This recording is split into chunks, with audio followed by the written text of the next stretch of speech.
Damos início a mais um programa Anatomia do Poder, que todos os domingos, para os lares dos brasileiros de todos os estados do Brasil, vai procurando mostrar o que é o poder público e privado por dentro e por fora. Os senhores conhecem o poder, como eu digo sempre, por fora, o que a imprensa apresenta. Nós, no programa, apresentamos o poder público e privado por dentro, através do conhecimento daqueles que detêm o poder no país. Hoje tenho como convidado um querido amigo, a quem admiro profundamente, que é um dos grandes defensores de uma política racional da preservação do único astro que temos, quer dizer, o único corpo sidéreo que temos, que é a Terra, com a imensidão de bilhões e bilhões de galáxias. Nós temos apenas a Terra para viver e temos que preservar esse meio ambiente. E um dos grandes defensores do meio ambiente no Brasil, o professor Renaud de Castro, que está aqui comigo, e que preside também a Abralata, Ação Brasileira de produção de recipientes de metal. E eu vou então conversar um pouco sobre Abralatas, mas fundamentalmente sobre o meio ambiente. Meu caro Renaud, grande alegria de estar aqui no meu programa. E eu gostaria já que você já começasse a falar sobre a sua presidência da Abralatas e o que você está fazendo, que você abriu decididamente nos seus congressos, não só discutir os problemas da categoria, mas os problemas maiores do Brasil, do mundo, em relação ao meio ambiente. Muito obrigado, é uma honra estar aqui com você e já que eu considero também meu grande amigo. E eu gostaria de começar apenas dando uma ideia do que é a Abralatas. A Abralatas é uma associação que reúne os 3 fabricantes brasileiros de latas de alumínio para bebidas. A lata de alumínio para bebidas, como talvez o senhor saiba, é uma das embalagens, talvez a embalagem mais reciclada do mundo, e no Brasil não é diferente. O Brasil é o líder há 12 anos consecutivos da reciclagem de latas de alumínio. Nós reciclamos 98% das latas que são vendidas no Brasil.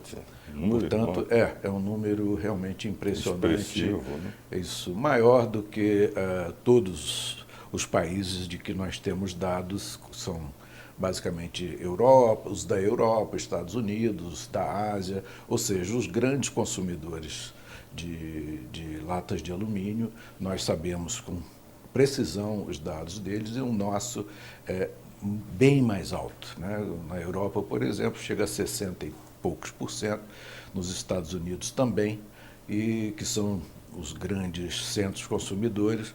E no Brasil, que é o 3º mercado do mundo, temos essa taxa fabulosa, que se deve em muito ao trabalho dos catadores, que são uma categoria que reflete a distribuição de renda, a má distribuição de renda que nós temos nesse país. E a lata de alumínio, ela representa uma fonte de renda alternativa muito importante, que sustenta muitas famílias, como nós temos conhecimento, e que representa também um emprego, uma atividade, realmente uma atividade econômica muito importante. Nós, hoje, temos uma redução significativa da produção de alumínio primário no Brasil, que só no último ano decresceu cerca de 25%. As empresas fabricantes de alumínio primário resolveram deixar de produzir no Brasil em virtude do custo, do alto nível de custo de energia elétrica. Sim, porque o alumínio, a energia elétrica é intensivo, é uma matéria-prima fundamental. E, por outro lado, dos baixos preços do alumínio primário no mercado internacional, ou seja, 2 variáveis que inviabilizaram... Mas a reciclagem, ela serve também como um fator redutor nesse particular. Sim, né? Sim. A reciclagem hoje é responsável por cerca de 60% do alumínio que é consumido. Ou seja, houve uma substituição importante, a reciclagem ganha cada dia mais importância à medida que o alumínio primário deixa de não ser sendo poluidor. produzido. Exatamente. A reciclagem tem a vantagem de ser um fator de economia de cerca de 95% em energia elétrica em relação à produção de alumínio primário, de 95% também em emissão de gases de efeito estufa e outras vantagens. Entre elas, uma das principais que eu sempre ressalto é a criação de empregos e de renda para uma classe que tem realmente poucas alternativas de emprego. Porque nós analisamos, senhores telespectadores, a embalagem de alumínio em comparação à embalagem de plástica. A embalagem de plástico é uma embalagem extremamente poluidora, que vem do petróleo, né? O que representa a própria produção de petróleo no mundo é um dos fatores de poluição no mundo inteiro. E a destruição da embalagem plástica também é muito difícil, quer dizer, fica um resíduo não destruível, não é? Isso. E que vai, enfim, eu diria, apodrecendo o meio ambiente. Não é? Exato. A lata Tem é essa evidente. vantagem. A lata tem essa vantagem, não deixa praticamente, o senhor não vê lata de alumínio na rua. Exatamente. Dificilmente o senhor encontra, e se encontra, ela vai ficar ali por muito pouco tempo. Sempre haverá um catador.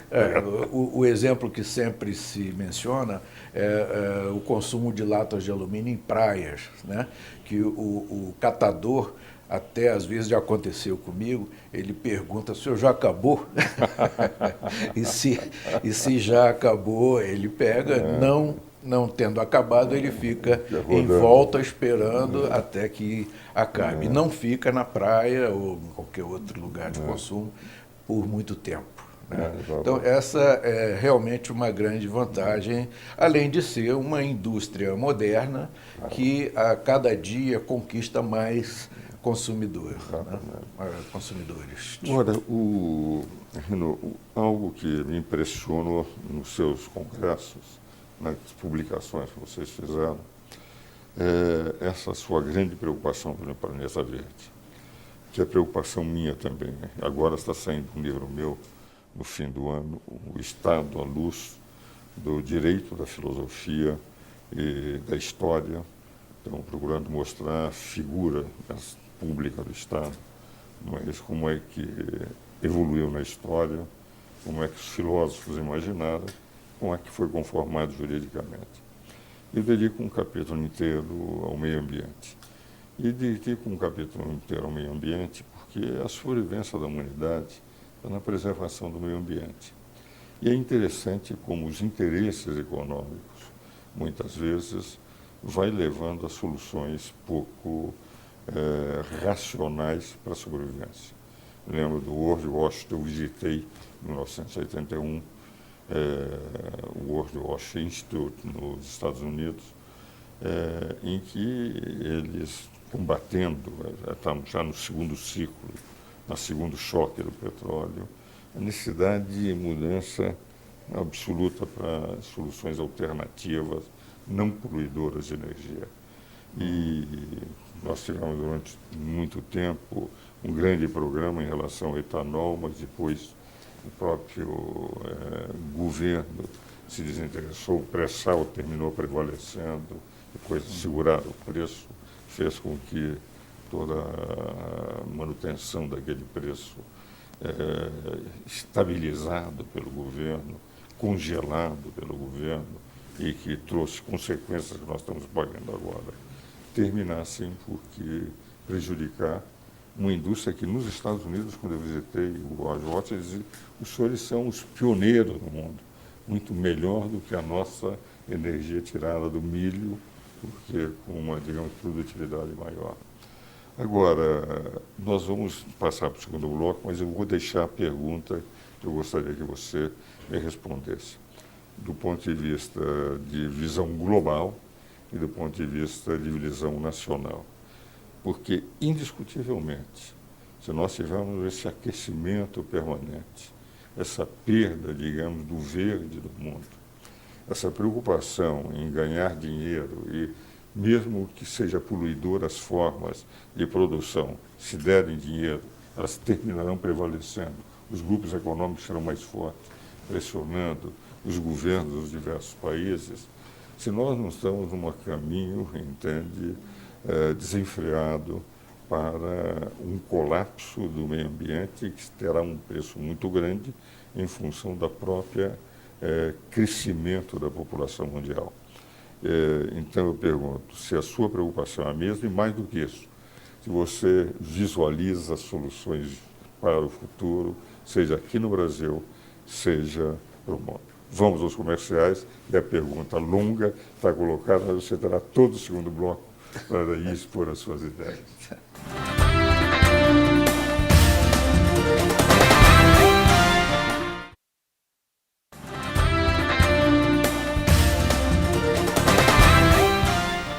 Como faço em todo o programa, meu caro Renan, eu ofereço um livro. Esse é da Lex Magister, um livro recente meu.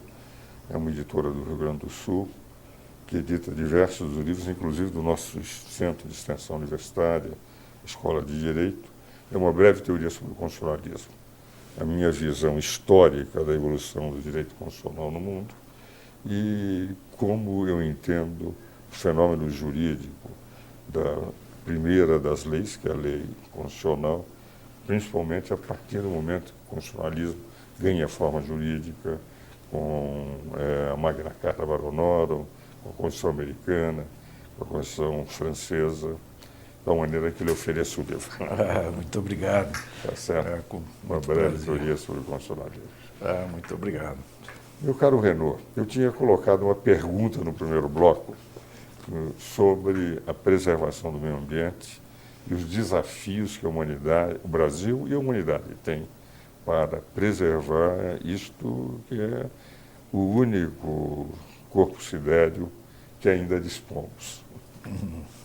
Bom, é uma pergunta, como o senhor diz, uma pergunta longa, mas a resposta deve ser mais longa ainda. Mas eu queria começar explicando algo que o senhor mencionou, que é o nosso interesse ao realizar esses eventos. Esse é o segundo evento com esse tema, né, de tributação verde, vamos chamar assim. A nossa preocupação é abranger todos os produtos e serviços e não apenas a lata de alumínio. Por quê? Porque nós entendemos que a defesa de um único produto perde importância diante de um problema que é, na verdade, um problema global. Claro. Não é?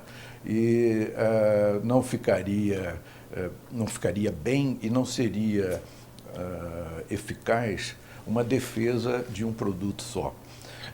Então, nós temos a pretensão de fazer a defesa de uma mudança no sistema de tributação que iria, esperamos que irá, corrigir certas falhas de mercado que hoje nós observamos. O início disso tudo é um pouco curioso. Foi uma visita que eu fiz à Receita Federal, tratando de interesses do setor, né, de produção de latas de alumínio, em que eu defendia nada mais do que um tratamento isonômico com outras embalagens, ou seja, com as embalagens concorrentes, que são principalmente a embalagem de vidro e a embalagem de PET, havia um descompasso, havia um tratamento discriminatório, que, em outras palavras, não era isonômico, e nós defendíamos apenas o tratamento isonômico, que nós entendemos que é indiscutivelmente um direito de qualquer segmento. E ao questionar a Receita Federal sobre a razão ou as razões que levavam a esse tratamento discriminatório, eu tive uma resposta tanto curiosa, porque na minha pergunta eu também quis diferenciar a lata das outras embalagens, principalmente quanto às suas vantagens de reciclabilidade, ou seja, era um produto que tinha um ciclo de vida praticamente perfeito, né? Ou seja, já seria um bem que possuía as qualidades de um bem sustentável, uma produção sustentável, uma vez que ele se retroalimentava em 98%. Né? Uma espécie de moto perpétuo aplicado. Exatamente, sem nenhuma intervenção do Estado, sem nenhuma intervenção das indústrias. Ele era movido, como eu já expliquei, pelo interesse dos catadores e pelo interesse, por outro lado, das empresas recicladoras, que veem nisso um negócio, né? Ou seja, um ciclo fechado, praticamente. Né? E, ao alegar essas vantagens, veja bem, para obter a isonomia, eu tive da Receita uma resposta curiosa. Nós não levamos em conta esse tipo de efeito no estabelecimento de tratamento tributário, de alíquotas ou de qualquer outra variável. E eu fiquei muito descontente com aquilo e, por outro lado, muito espantado, né, por uma declaração de uma pessoa que conhece o sistema, trabalha com o sistema, e reconhecer abertamente que não levava aquilo em consideração, que a Receita não levava aquilo em consideração. Eu entendi depois que não é exatamente a culpa de um ou de outro, mas sim quase que um costume, né, que vem sendo trazido pela Receita há muito tempo. Né? Compreensivelmente, até certo ponto, há de se compreender. Porque não havia... Receita não é preservar o meio ambiente, nem fazer justiça, não é justiça, é arrecadar. Exatamente. A necessidade não conhece o princípio. O governo diz, eu preciso de tanto, e eles vão arrecadando, mesmo que, às vezes, ilegalmente. Bom, isso me causou espanto e me levou a buscar as razões pelas quais a Receita poderia estar sendo motivada a se comportar dessa forma. E, então, surgiu a curiosidade de analisar esse problema do ponto de vista do sistema tributário como um todo, e nós iniciamos, então, o ano passado, pedindo uma opinião do ex-ministro, ex-presidente do Supremo, Aires Brito, sobre essa questão. O ministro Aires Brito nos deu, então, uma base, um fundamento, ou os fundamentos constitucionais para que esse aspecto fosse levado em consideração. Ou seja, um princípio constitucional que está no artigo 170, inciso 6º, torna a consideração de fatores ambientais uma obrigação do Estado. Um dos princípios fundamentais da ordem econômica. Exatamente. Né? Bom, o 225 também. Né? E outros também. O senhor, você nos levou ainda mais segurança nisso, na sua opinião, que foi prestada, que foi dada nesse último evento, com o qual você nos honrou com a sua opinião e com seus comentários. Você enriqueceu ainda mais essa base, esse fundamento, e foi mais longe, né? Você analisou a viabilidade de se implementar um sistema desse em várias... Sem precisar mudar o sistema. Sem mudar. Só com leis ordinárias, sem mexer na Constituição. Exatamente. Ou seja, eu tenho hoje, depois de abalizadas opiniões como a sua e do ministro Aires Brito, perfeito conhecimento de que isso... na verdade, é uma desobediência a um princípio constitucional fundamental pelo próprio Estado, pelo próprio governo. né, uma coisa inadmissível. Ou seja, se o governo levasse isso em consideração, ele não estaria concedendo nenhum favor ou de qualquer ordem. Ele estaria simplesmente cumprindo a Constituição. Nós entendemos depois que esse problema, vamos chamar de problema, ele ele provém, melhor dizendo, de um defeito do sistema de preços, uma falha de mercado. O sistema de preços, em outras palavras, hoje não contabiliza externalidades negativas trazidas pela produção, né, de bens e serviços de uma forma geral. Ele não precifica isso. Então, quando uma atividade traz um prejuízo ambiental ou social, por exemplo, aquilo não está refletido no preço, de onde pode-se deduzir, após algumas outras etapas de raciocínio, que isso não influencia nem a oferta nem a demanda. Ou seja, o sistema tributário não está sendo usado para induzir a economia e a produção, ou melhor, a produção e o consumo, no sentido de um desenvolvimento sustentável, em última análise, né? Portanto, o que se reivindica não é nada mais, nada menos do que a consideração desse tipo de fator em todos os produtos, de uma forma geral, como uma contribuição do país para um problema global e como o aproveitamento de uma oportunidade para apresentar um adiantamento de providências em relação ao próprio país e ao que se hoje vai discutir proximamente na COP21, por exemplo, que é a precificação de carbono. Seria uma forma do país se adiantar com relação a isso. De evoluir. Caro Renaud, o tempo aqui no nosso programa, infelizmente, é um inimigo quando o convidado é com um amigo, um convidado muito bom. Nós vamos ser obrigados a encerrar, mas eu acho que o alerta que você deixa é extremamente importante para todos os telespectadores do Brasil. Eu estou convencido que a luta que nós temos pela preservação do meio ambiente, encontrando formas como a Alemanha, por exemplo, eolicamente, não o vento da presidente Dilma que ela procurou engarrafar, mas a produção de energia eólica, energia do vento lá na Alemanha é qualquer coisa de impressionante.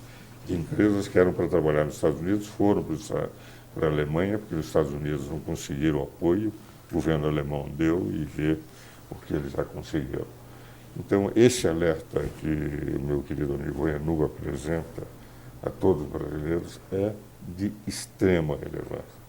Nós estamos jogando no século XX com a própria sobrevivência do planeta. Nós encontramos uma forma de preservar o meio ambiente, conseguimos revitalizar, conseguimos fazer renascer, ou nós corremos um sério risco de estarmos plantando desertos para o futuro. Não?